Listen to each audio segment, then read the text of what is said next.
అమ్మగారి పేరు అక్కమ్మ అని, మా నాన్న పేరు జోసఫ్. మా అమ్మ పక్క విగ్రహాలు హిందువురాలు, నంద్యాలనే పాలెం.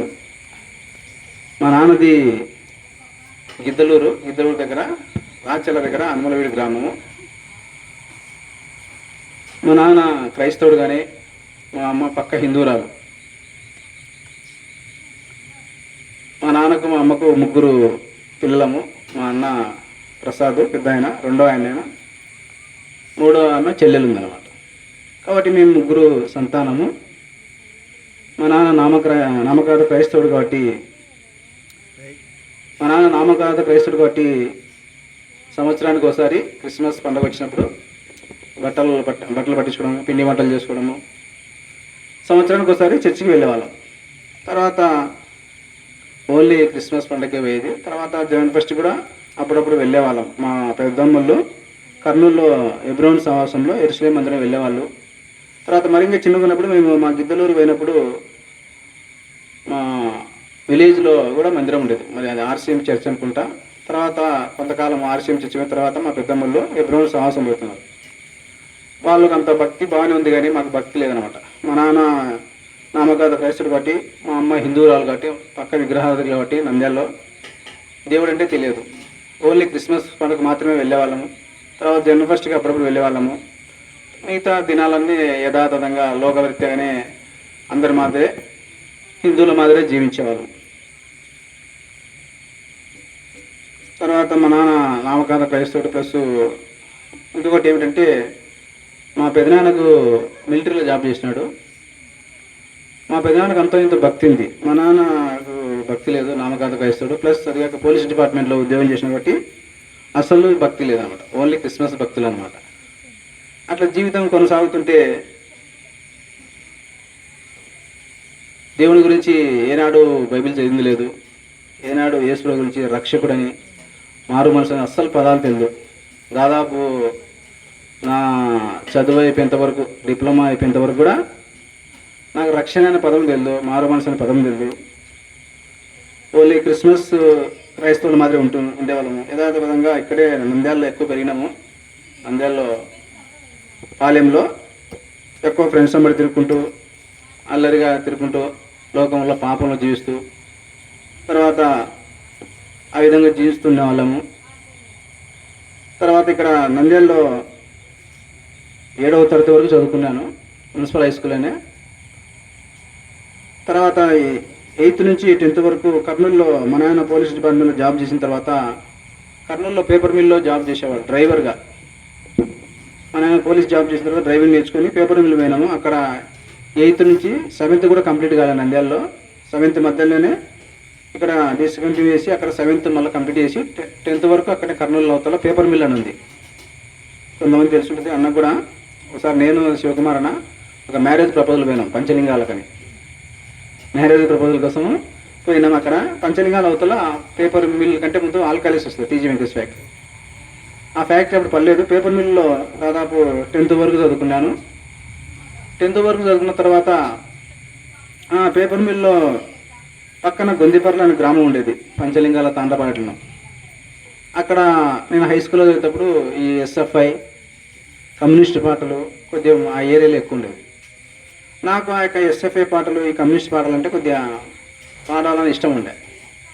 ఆ కమ్యూనిస్ట్ పాటలు పాడాలని ఇష్టం ఉండే. తర్వాత ఎస్ఎఫ్ఐ పాటలు పాడాలని కొద్దిగా లైట్గా పాడుతుండేవాడిని. తర్వాత 10th అయిపోయిన తర్వాత ఇంటర్మీడియట్ కర్నూలులో కోల్స్ మెమోరియల్ జూనియర్ కాలేజీలో, మన క్రిస్టియన్ కాలేజీలో ఇంటర్మీడియట్ చదువుకున్నాను. తర్వాత 2 సబ్జెక్ట్స్ ఉంటాయి మ్యాథ్స్ గ్రూప్ కాబట్టి. తర్వాత అవి కట్టుకొని చదవకుండా డిప్లొమా ఎంట్రన్స్ రాసిన, సీప్ రాసినాను. 89లో 10th అయిపోయింది. 91లో ఇంటర్మీడియట్ అయిపోయింది. సబ్జెక్ట్స్ ఉంటే మళ్ళీ సీప్ రాసింటే డిప్లొమాలో నాకు మదనపల్లిలో సీట్ వచ్చింది. మదనపల్లిలో సీట్ వస్తే తర్వాత డిప్లొమా చేసిన తర్వాత మళ్ళీ మదనపల్లి ఉంటూ డిప్లొమా చేస్తూ మళ్ళీ ఇంటర్మీడియట్ సబ్జెక్టులు పూర్తి చేసుకున్నాను. ఇంటర్ అయిపోయింది. డిప్లొమా అయిపోయిన తర్వాత డిప్లొమా చదువుతున్నాను. ఇక్కడ నేను హై స్కూల్లో ఉన్నప్పుడు ఈ కమ్యూనిస్ట్ పాటలు, ఎస్ఎఫ్ఐ పాటలు ఇష్టంగా ఉండే పాడేటివన్నీ కొద్దిగా. అక్కడ పోయిన తర్వాత మదనపల్లి పోయిన తర్వాత అక్కడ రాడికల్స్ కొద్దిగా, రాడికల్స్ అంటే నక్సలైట్ల మాదిరి రాడికల్స్ కొద్దిగా ఉండేవాళ్ళు కాలేజీలో, అక్కడ కొన్ని వర్గాలు. ఆ రాడికల్స్ పాటలు పాడాలని ఇష్టం లేదు నాకు. రాడికల్స్ పాడాలని పాడుతూ ఉంటే హాస్టల్లో పాడుతుంటే రాడికల్స్ పాటలు. ఆ పాటలు పాడుతూ పాడుతూ అప్పుడప్పుడు కొంచెం నాయన నామకాద క్రైస్తవ కాబట్టి కొంచెం చర్చి కూడా పోయేవాడిని సండే ఒకటి. అక్కడ కూడా హెబ్రోన్ సహవాసం ఉంది. హెబ్రోన్ సహవాసం పోయేవాడిని. వేరే సంఘాలు ఉంటాయి, పెంతెకోస్తు సంఘం ఉంది, అన్ని సంఘాలకు అప్పుడప్పుడు పోతుంటే. No salvation in my heart, రక్షణ అనేది మారు మనసు లేదు. ఇంకా ఓకే ఎప్పుడోసారి చర్చికి పోతుంటే, తర్వాత సినిమాలు అన్నీ ఇంకా లోకంలో అట్లా జీవిస్తున్నప్పుడు అక్కడ కాలేజీలో బాంబులు వేసుకోవడము, కొట్లాడటము ఇవన్నీ జరిగేటివి. ఈ గలాటల్లో తిరగడము, ఈ బాంబులు పట్టుకుని తిరగడం కొద్దిగా అలవాటు ఉండేది. అంటే గలాటలు తిరగడము అట్లా ఉండేది. ఆ విధంగా జీవిస్తున్నప్పుడు డిప్లొమా అయిపోయిన తర్వాత రక్షణ లేదు, మారుమనసు పేరుకేమో చర్చి పోయేవాడిని. తర్వాత సినిమాలు మామూలు అన్నీ గలాటలు అన్నీ మామూలే. తర్వాత డిప్లొమా అయిపోయిన తర్వాత నాకు అపెండిసైడ్స్, కడుపు నొప్పి వచ్చింది. హాస్టల్లో ఉన్నాను కాబట్టి 3 years 4 years అపెండిసైడ్స్ ఆపరేషన్ అయింది నాకు. ఇక్కడ ఇదే నంద్యాలకు వచ్చిన తర్వాత, కర్నూలు నుంచి నంద్యాలకు వచ్చేసినాం మేము. అక్కడ అపెండిసైడ్స్ ఆపరేషన్, కడుపు నొప్పి భరించలేక గెలివి హాస్పిటల్లో ఆపరేషన్ అక్కడ అయింది. అప్పుడు అక్కడ మన వైద్యం చేసిన విక్టోరియా అని ఉంది, చెక్కే మరియమంటి బిడ్డ, ఆమె కొద్దిగా పరిచయం అయింది. తర్వాత అపెండిసైడ్స్ ఆపరేషన్ అయిన తర్వాత కూడా నాకు మళ్ళీ కడుపు నొప్పి వచ్చేది. ఆపరేషన్ చేసిన తర్వాత కూడా కడుపు నొప్పి వస్తూ ఉంటుంటే మన పాలెంలో కొంతమంది ఉన్నారు, జనార్దన్, ఆనంద్ అని కొంతమంది ఉన్నారు. వాళ్ళు చర్చికి మన ఇంతకుముందుకు బ్యాప్టిస్ట్ చర్చికి, ఎస్ఆర్బీసీలో బ్యాప్టిస్ట్ చర్చి అప్పుడప్పుడు పోయేవాళ్ళం. అప్పుడప్పుడు అంటే ఎప్పుడోసారి పండుగలకు, సండేలు తక్కువ పోతుంటే పోయేది కూర్చొని వచ్చింది. కానీ ఏం లేదు, వాక్యంలే, బైబిల్లే, ప్రార్థన రక్షణలు ఏం లే. అట్లా ఉంటే ఇట్లా కడుపులో క్లినిక్ ఉంది కదా, మన బేతినియా మందిరం ఉంది, ఎండి పాలంకులని అన్నోళ్ళకు సుశీలకు శివకుమార్కి తెలుసు. ఎండి పాలంకులు ఫైతాంటి వాళ్ళు ఉండేవాళ్ళు బేతనియాలో కొట్టంలో. అప్పుడు అక్కడికి వెళ్ళేవాళ్ళని వాళ్ళు చెప్తే బంధువులు. అప్పుడు పోతుండగా అప్పుడు కడుపు నొప్పి ఉండేది కాబట్టి చెప్పేవాళ్ళు, రండి మందిరానికి, బాగుంటుంది, మన సహవాసం బాగుంటుంది, వచ్చి చూడండి. సహవాసాన్ని పోతూ అలవాటైంది. దానికంటే ముందు నేను డిప్లొమా అయిపోయిన తర్వాత అక్కడ గలాటల్లో తిరగడం, తర్వాత నంద్యాలకు వచ్చిన తర్వాత కొన్ని ఉద్యమాల్లో తిరిగినమాట. ఈ దండోరా ఉద్యమాల్లో, ఈ రాస్తారోక, ఇక్కడ అన్నీ పాదయాత్ర చేయడము, దండోరలో ఎక్కువ తిరుగుతుండమాట. దండోరలో గలాటలు తిరగడం అన్నీ తిరుగుతుంటాయి. తర్వాత ఆపరేషన్ అయిన తర్వాత చర్చికి వెళ్ళడం స్టార్ట్ అయింది. తిరుగుతుంటే ఆపరేషన్ అయిన తర్వాత మందిరానికి వెళ్తుంటే అప్పుడు నాకు వాక్యం అంటే ఏంటి, అసలు వాక్యం అంటే ఏంటి, యేసు ప్రభువు అంటే ఏంటి, రక్షణ అంటే ఏంటి, మారు మనసు అంటే ఏంటి అనేది అప్పుడు నాకు కొద్దిగా అర్థమవుతూ వచ్చింది. అప్పుడు వాక్యం వింటుంటే దేవుడు నన్ను సంధిస్తూ వచ్చినాడు అన్నమాట. బేతనియాలో మొట్టమొదటగా ఒక పాట ద్వారా, నిశ్చయంగా నిన్ను దీవించదు, నిశ్చయంగా నిన్ను ఆశీర్వదించదు, నీలో నుండి జనములు వస్తుంది. ఆ పాట నన్ను దాదాపు ఒక 15 నిమిషాలు, ఒక 20 minutes దాకా దేవుడు నన్ను సంధించినాడు అన్నమాట. అంటే మీ రిపెంటెన్స్, పశ్చాత్తాపం, హృదయంలో పశ్చాత్తాపం పుట్టించినాడు. ఆ పాట ద్వారా నాలో మారు మనసు, దైవ చిత్తానుసారం లెక్కము రక్షణార్థమైన మారు మనసు కలుగుతుందని ఆ పాట ద్వారా నా హృదయంలో దేవుడు, పరిశుద్ధాత్మ దేవుడు, హోలీ స్పిరిట్ దేవుడు రిపెంటెన్స్ పుట్టించినాడు. అప్పుడు నాలో రక్షణ కార్యం మొదలైంది అన్నమాట. అట్లు కార్యం జరిగిన తర్వాత నా ప్రార్థన చేసుకున్న తర్వాత మొట్టమొదటి బైబిల్ చదివేటప్పుడు ఈ మత్తయి సువార్త 19వ అధ్యాయంలో దేవుడు ఈ మాట నాకు మాట్లాడినట్టు అనిపిస్తుంది. ఏదంటే, నీవు పరిపూర్ణుడవుట కోరినడలా నీ ఆస్తిని అమ్ము బీదలకి నువ్వు వచ్చి నన్ను వెంబడించుమని. అంటే నువ్వు పరిపూర్ణ అవుటాయల్లా నీ ఆస్తిని అమ్మి బీదలకి నన్ను వెంబడించుమన్నాడు. నాకేం ఆస్తి ఉంది ప్రభు అని ఎంటీ పాలంకులు అడిగిన. నాకేం ఆస్తి లేదు కదా అంటే, దేవుడిని అడుగు ఆనంద్ అన్నాడు. అని ఇంకా అడిగినాను, కానీ అది ఇంకా క్లారిఫికేషన్ ఇది వరకు లేదు నాకు. నన్ను వెంబడించమంటే తర్వాత దినాలు జరిగే కొద్దీ ఇది సేవా పిలిపేయమనుకున్నా. సేవా పిలుపు అని, అయినా నాకేం సేవ ఉందబ్బా అని ఈ దిన వరకు నాకు డౌటే. కాబట్టి ఇంతవరకు పరిచయం చేస్తున్నా, కానీ దాదాపు 4 ఏళ్ళ నుంచి బాహాటంగా ఎక్కువగా పరిచయం చేస్తున్నా. ఇంతవరకు నాకు నన్ను వెంబడించమంటే సేవ పిలిపే కదా అని నాకు ఇంతవరకు క్లారిఫికేషన్ లేదు.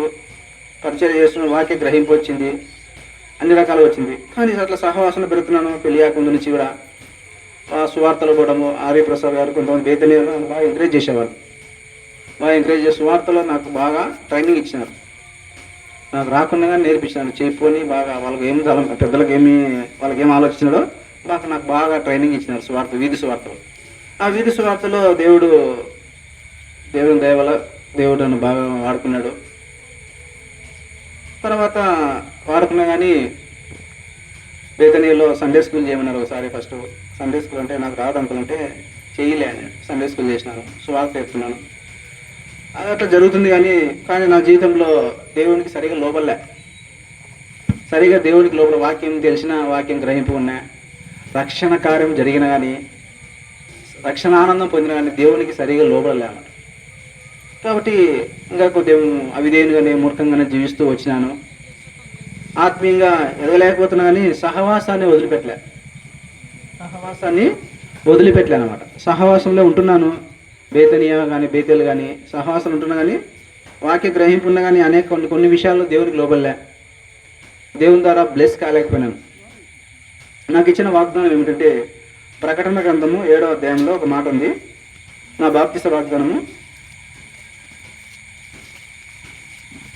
ప్రకటన గ్రంథం 7వ అధ్యాయము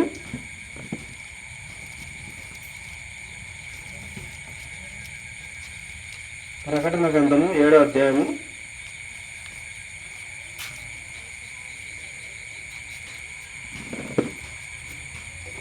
17వ వచనం చివరిలో ఉంటుంది. దేవుడే వారి కన్నుల నుండి ప్రతి బాష్పమీదును తుడిచివేయను. దేవుడే వారి కన్ను నుండి ప్రతి బాష్పమీదును తుడిచివేయను.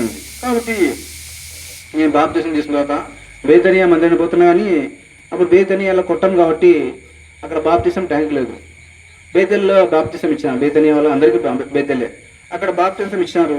ఆ వాగ్దానం తీసుకున్నారు, దేవుడే వారి కన్ను నుండి ప్రతి భాషను తుడిచివేయను. ఒక సిస్టర్ ఏమిటంటే అప్పుడు నేను కూడా ఏమనొస్తుంది కాబట్టి ఆమె కూడా ఏమనొస్తుంది, ఏమన్నా ఎప్పుడు నీ వాగ్దానం అట్లా వచ్చింది, ఎప్పుడు ఏడుస్తుంటావా అనింది. ఏమో సిస్టర్ వాగ్దానం వచ్చింది ఏం చేయాలా, ఎప్పుడు ఏడుస్తుంటావేమో నువ్వు అనింది. అంటే అట్లే ఉంది జీవితం అంతా. అంటే ఒకవేళ దేవుడే వారి కన్ను ప్రతి భాష అంటే కన్నీళ్ళు అంటేనే కష్టాలు అన్నమాట. ఈ దిన వరకు కూడా కన్నీళ్ళు ఉన్నా, కష్టాలు వచ్చినా బాష్పబిందువు దేవుడు తుడిచివేయను అంటే మేము నీ కష్టాలు వచ్చినా, నీ బాధలు వచ్చినా, ఆత్మీయంగా శారీరక అన్ని రకాలుగా వచ్చినా నేను తుడిచివేస్తా కుమారుడా అని దేవుడు ధైర్యపరిచే వాగ్దానం ఇచ్చాడు. అట్లా సహవాసంలో ఉంటున్నా, దేవుని తెలుసుకున్నాను. తర్వాత అక్కడక్కడ కర్నూలులో జాబ్ చేయడము, హైదరాబాద్లో చేసిన, కర్నూలులో చేసిన, దానిలో తర్వాత బాంబేలో కూడా జాబ్ చేసిన. కొన్ని విషయాల్లో దేవునికి లోబడకపోవడం ద్వారా దేవుని ద్వారా దీవించబడలేకపోయినాను. దీవించబడక అదే ఆ విధంగా దేవుణ్ణి దుఃఖపరచడం, దేవుని ఆత్మను ఆర్పడం. ఆ విధంగా తెలుసు దిద్దుబాటు నీకు అసహ్యం కదా అని కీర్తన 50 కదా. కొన్ని విషయాల్లో దేవునికి అవిధేయత చూపిస్తూ దిద్దుబాటు లేక, జయించే జీవితం లేక ఓడిపోతూ దేవునికి బాధ కలిగించమని జీవించినాను. ఆయనను సంఘాన్ని వదిలిపెట్టలే. ఎక్కడికి పోయినా ఎక్కువ జాబులు, రైల్వే ఎగ్జామ్స్ అయినప్పుడు చెన్నై కానీ తర్వాత ఒరిస్సా కానీ చాలా దూరం చాలా ఎగ్జామ్స్ రాసిన, రైల్వే ఎగ్జామ్స్ మెకానికల్ కాబట్టి ఎగ్జామ్ చేసినా కానీ జాబ్ రాలే కానీ జాబ్ రాకుండా కానీ తర్వాత నిరుత్సాహం ఉన్నా కానీ సహవాసం మాత్రం వదిలిపెట్టలే ఈ దినం వరకు. అదే దేవుడు ఇచ్చిన కృప అనుకుంటా. తర్వాత మ్యారేజ్ అయిన తర్వాత కూడా తర్వాత కర్నూలులో దాదాపు 9 సంవత్సరాలు ఉన్నాము. ఎబ్రోన్ సహవాసం చేసుకోవాలని చాలా ట్రై చేసినా కానీ లాస్ట్కు బ్యాప్టిస్ట్ అమ్మాయిని చేసుకున్నా, బ్యాప్టిస్ట్ ఓసన్న అమ్మాయిని చేసుకున్నా. అయినా కానీ పర్లేదు, నేను హెబ్రోన్ సహవాసమైన కానీ ఆమె బ్యాప్టిస్ట్ సంఘమైన కానీ నాకంటే కొద్దిగా ఆత్మీయంగానే ఉంటుంది. సాల్వేషన్ అనేది మనకే తెలుసు. కానీ నా జీవితంలో నా పతనాలు బట్టి నేను దేవుని ద్వారా దీవించకపోయినాను. సంఘాన్ని వదిలిపెట్టకుండా సంఘాన్ని అంటిపెట్టినాను. సంఘము నన్ను కాపాడేది. దేవుని సంఘం క్రీస్తు చేస్తూ రక్షణ కొన్న సంఘంలో ఉంది కదా పాట, సంఘం నన్ను కాపాడేది. ఇద్దరు కాబట్టి నీ మందిరంలో నివసించేవారు ధన్యులు, వారు నిత్యం నేను స్తుతించాలని వాగ్దానం కదా. నీ ఆవరణంలో ఒక దినము కలుగుతుంటే 1000 దినముల కంటే శ్రేష్టం. సంఘం నన్ను కాపాడేది. పరిశుద్ధుల విశ్వాసులు, పరిశుద్ధుల సహవాసంలో, పరిశుద్ధుల ప్రార్థనను కాపాడు. నేను అవిధంగా జీవించిన, నా బలహీనత నాకు తెలిసిన, దాన్ని ఓవర్కమ్ చేయలేక, జయించలేక నా పరిస్థితిని గమనించినను ఆయనను సహవాసం వదిలిపెట్టకుండా దేవుని దూరం అయిపోయినా, పడిపోయినా, జారిపోయినా, దేవుని ఆత్మ దుఃఖపరిచిన సహవాసంలో నిల్చున్నాను. కాబట్టి నేటి వరకు దేవుడు నన్ను సజీవులకు ఉంచినాడని నమ్ముతున్నాను. అనేక సార్లు అనిపించిన, ఎందుకు ప్రభా నేను ఇట్లా బ్లెస్ కాలేకపోయాను, నా పతనాలు నాకు తెలుసు, ఎందుకు ఈ జీవితం ఈ బ్రతుకు అని అనేసి అనుకున్నాను. కాబట్టి దేవుడు నన్ను మొట్టమొదటి నుంచి దేవుడు కొంత దైవజనుల ద్వారా, స్పీకర్స్ ద్వారా దేవుడు నీ పట్ల ఒక ప్రణాళిక ఉంది. నిన్న చెన్నైలో కూడా, చెన్నైని చూస్తున్నారు కదా, దేవుడు మాట్లాడుతూ వచ్చాడు అనమాట. అంటే నాకేం అర్హత లేదులే, నాకేం టాలెంట్స్ లేవు, కానీ దేవుడు నీ పట్ల ఉద్దేశం ఉంది, సంకల్పం ఉంది, ప్రణాళిక ఉంది. నన్ను వెంబడించమని ఫస్ట్ పాపాలు ఒప్పుకున్నప్పుడే చెప్పినాడు. ఫస్ట్ స్టార్టింగ్లో నన్ను వెంబడించమంటే నన్ను వెంబడించమంటే ఇది సేవా పిలుపు కదా అని, సేవ నేను ఎందుకు, నాకైనా సేవ ఎందుకు ప్రభా అని అనుకునేవాడు. కానీ దేవుడు చాలాసార్లు పాటల ద్వారా సంధించడము, పెద్ద పెద్ద దైవజనుల ద్వారా, స్పీకర్స్ ద్వారా మాట్లాడదు. దేవుడు నీ పట్ల ప్రణాళిక ఉంది, ఉద్దేశం ఉంది. కానీ ఈ కాలంలో ఎట్టుందంటే, డబ్బు ఉంటే ప్రేమిస్తారు, ఉద్యోగం ఉంటే ప్రేమిస్తారు, ఆస్తి ఐశ్వర్యం ఉంటే ప్రేమిస్తారు. ఇప్పుడు జరుగుతుందన్నమాట. కాబట్టి ఎవరు ఎట్లా ఉన్నా కానీ, ఏ స్థితిలో ఉన్నా కానీ దేవుడు నమ్మదైన, తన కుమారుని సవాసానికి నిలిపించే దేవుడు నమ్మదైన దేవుడు.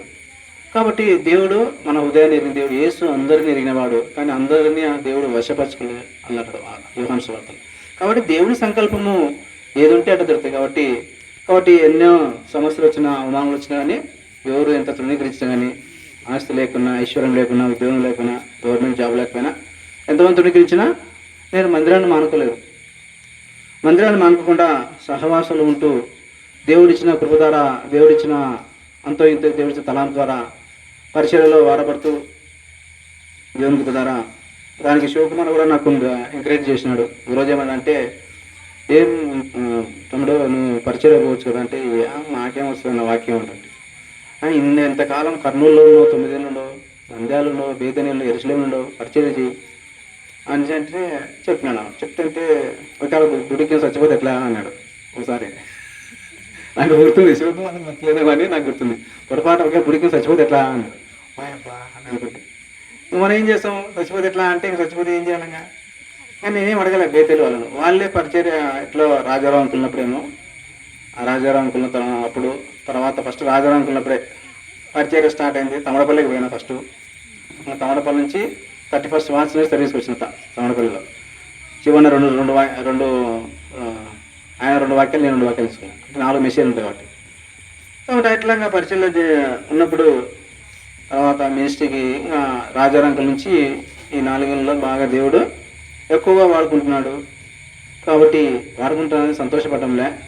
కానీ దేవుని చిత్తం ఏమైంది మన జీవితంలో, మనుషులు విసర్జించిన దేవుడు నమ్మదైనది. దేవుడు ఒక మనిషిని, ప్రతి మనిషిని దేవుడు ఏదో ఒక ఉద్దేశంతో పుట్టించడం. ఆ ఉద్దేశము మనలో నెరవేరాలంటే నాకు తెలిసింది ఏమంటే, ఆయనకు లోబడాలి.